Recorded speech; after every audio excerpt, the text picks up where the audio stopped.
शुरू से ही शक है।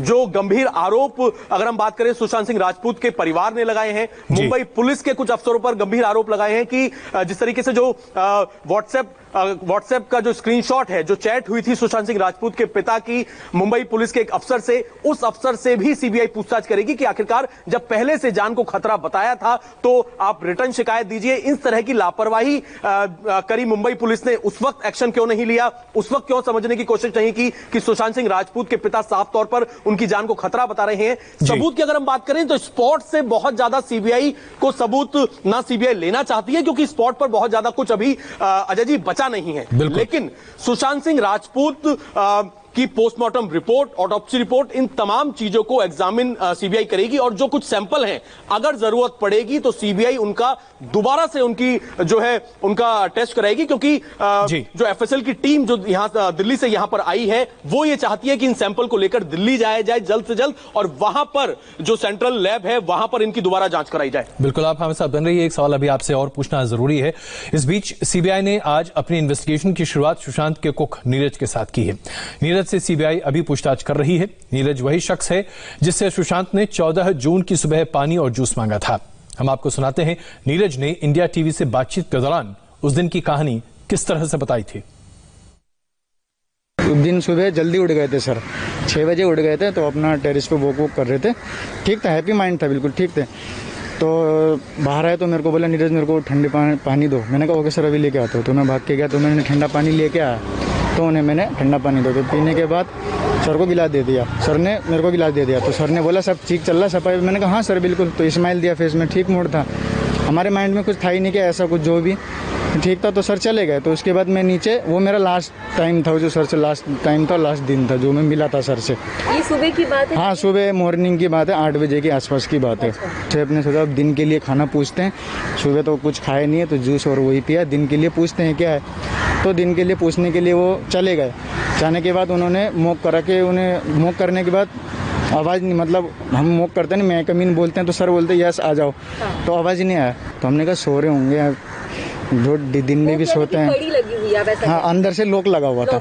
लॉक लगा हुआ था। मेरे दिमाग में ऐसा कोई सिचुएशन था नहीं, क्योंकि लॉक लगा तो हमें लगा सो रहे होंगे, रेस्ट कर रहे होंगे तो डिस्टर्ब मत करो। तो हम अपना काम पे दोबारा लग गए। फिर हमने सुशांत सर एक बार खोलो, क्या बात हो गई, नाराज़ हो गई क्या, ऐसा वैसा सिद्धार्थ ने आवाज़ मारा तो कोई रिप्लाई नहीं आया। फिर उन्होंने सिस्टर को फ़ोन किया, सर की जी सुशांत के सिस्टर को फ़ोन किया सिद्धार्थ ने कि मैम सर अभी गेट नहीं खोल रहे हैं, 15-20 मिनट से ज़्यादा हो गया, हम खटखटा रहे हैं। तो उन्होंने बोला ठीक है मैं आ रही हूँ, मैं उनको कॉल करती हूँ, क्या पता उठा लें, ठीक है मैं आ रही हूँ, मैं घर पे आ रही हूँ।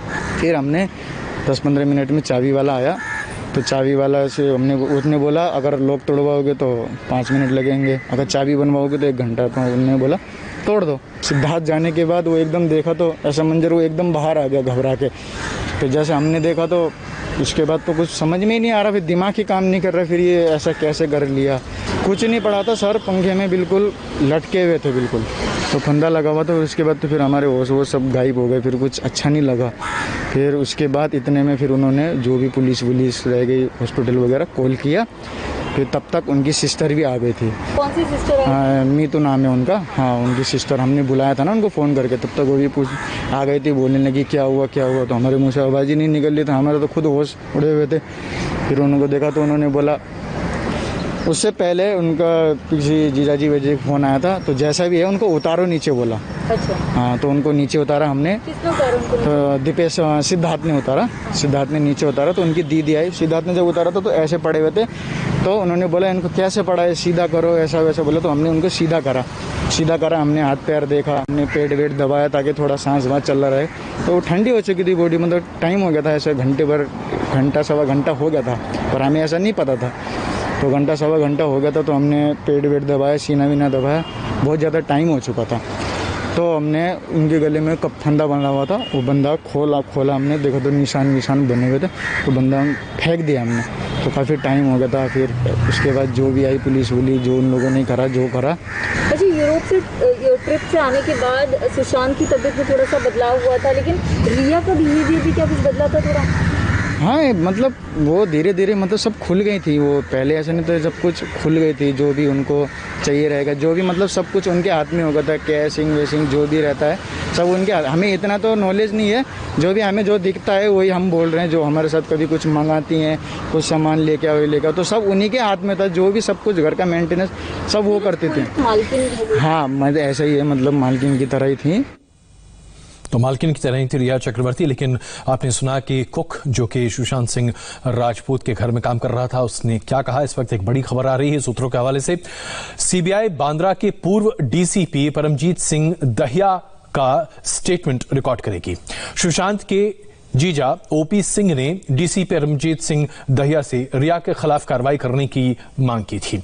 इसके बाद परमजीत सिंह दहिया ने सुशांत के जीजा से लिखित शिकायत दर्ज करने के लिए कहा था, जो कि सामने नहीं रखी गई थी। और यह खबर अभी आ रही है कि अब उनसे भी पूछताछ की जाएगी। हमारे साथ हमारे मेहमान इस वक्त मौजूद हैं गणेश हिरवारकर, सुशांत के दोस्त, सुनील शुक्ला और सुशांत के जिम ट्रेनर रह चुके हैं, और स्वाति आनंद एक्ट्रेस हैं, और अभय पराशर हमारे साथ जुड़ चुके हैं। स्वाति आनंद जी, मैं आपसे यह समझना चाहता हूं कि आज जो एक व्हाट्सएप चैट पूरे तरीके से सर्कुलेट हो रहा है, जिसमें महेश भट्ट और रिया चक्रवर्ती के बीच की बातचीत सामने आ रही है, क्या इस तरह की बातचीत व्हाट्सएप पर बॉलीवुड में आम है? क्या एक डायरेक्टर और एक एक्टर के बीच में इस तरह की बातचीत आम होती है? नॉर्मली तो नहीं। अगर आपके रिश्ते किसी के साथ अच्छे हैं तो आप उनसे अपनी पर्सनल बातें शेयर करते हैं। ये एक कॉमन सी बात खाली बॉलीवुड में नहीं, हर जगह होती है ये चीजें, तो कि अगर आप किसी के साथ एक अच्छे रिश्ते में हैं, आप उनसे अपनी पर्सनल चीजें शेयर करते हैं। पर्सनल चीजें यहाँ की अपनी लव लाइफ, यहां तक कि मैं किसके साथ रहूं किसके साथ ना रहूं, इसके बारे में बातचीत करना, हर तरह की तमाम बातें। ऐसा लग रहा है जैसे कि वो राजदार हैं। क्या इस तरह की बातें आमतौर पर होती हैं? क्या इसे आप फादर फिगर एस्फिक्सेशन कहेंगी, या दरअसल जिस तरीके से लोग आज उसे इंटरप्रेट करने की कोशिश कर रहे हैं कुछ उस अंदाज में देखेंगी? देखिए, मुझे उन लोगों के बीच का रिश्ता ज्यादा पता नहीं है, तो मेरा कुछ बोलना बनता नहीं है। लेकिन मैं ये बोलूंगी कि एक ये बहुत कॉमन चीज है कि अगर आप किसी के साथ रिश्तों में अच्छे हैं तो आप उनसे अपनी पर्सनल बातें शेयर करते हैं। ये बहुत कॉमन सी बात है। लेकिन क्या आप सुशांत कभी रिया चक्रवर्ती के बारे में इस तरह की बातें अपने दोस्तों से, अपने साथ काम करने वाले एक्टर एक्ट्रेसेस से, या तमाम ऐसे राजदारों से शेयर करते हैं? क्योंकि ऐसी खबरें नहीं आ रही। नहीं, सुशांत बहुत ही अलग शख्सियत थे। वो बहुत ही कम बोलते भी बहुत कम थे, और बहुत हंसमुख स्वभाव के थे। उनका मुझे लगता है कि वो इन चीजों में ज्यादा बिलीव नहीं करते थे। अपनी चीजें वो खुद करना पसंद करते थे, तो शायद ये बातें नहीं करते होंगे किसी से। सुनील, जब ये आपने पूरा चैट हिस्ट्री देखी जो कि कल से सार्वजनिक हुई है, आपको क्या लग रहा है? जिस सुशांत सिंह राजपूत को आप जानते हैं, उनकी जिंदगी किसी और के हाथों में हो, क्या ऐसी शख्सियत सुशांत सिंह राजपूत थे कि वो इसे बर्दाश्त कर सकें? सुशांत सिंह राजपूत एक very humble down to earth बंदे थे, जो एक संस्कारी बोल सकते हो। जो रिया चक्रवर्ती का और जो भट्ट साहब का जो चैट समझ रहा है या दिख रहा है, मानिए मेरी बात, ऐसा है कि भट्ट साहब एक शुगर डैडी बोल दो आप, या एक ऐसे हैं जो दूसरे के लाइफ में एंटर करने की में ज्यादा इंटरेस्ट लेते हैं। Rhea Chakraborty was actually planted. Rhea Chakraborty was planted क्योंकि सुशांत जब ये बोलता था, शी इज वेरी डोमिनेटिंग, और शायद मेरे से गलती हो गई, तो ये चीज बहुत क्लियर होती है कि कोई इन पे जबरदस्ती रिया का दिमाग हो सकता है 20%, मेरे को लगता है 80% दिमाग तो भट्ट साहब देते हैं कि क्या करना चाहिए, इसमें क्या करना चाहिए। एक्सपीरियंस बंदे हैं, बहुत लोगों का करियर खराब कर दिया उन्होंने, बहुत लोगों को उन्होंने सुसाइड की तरफ धक्का दे दिया, ये आप लोग को मालूम होगा। तो ये कैरेक्टरलेस लोग हैं जो ऐसे संस्कारी। सुनील जी, बड़े आरोप आप लगा रहे हैं महेश भट्ट पर दिया इन्होंने, और हकीकत मानिए आज हमने इनको खोया। मैं खुलकर बोल रहा हूँ, when he used to talk to me, he used to say about these people, ये कैसे मालूम है?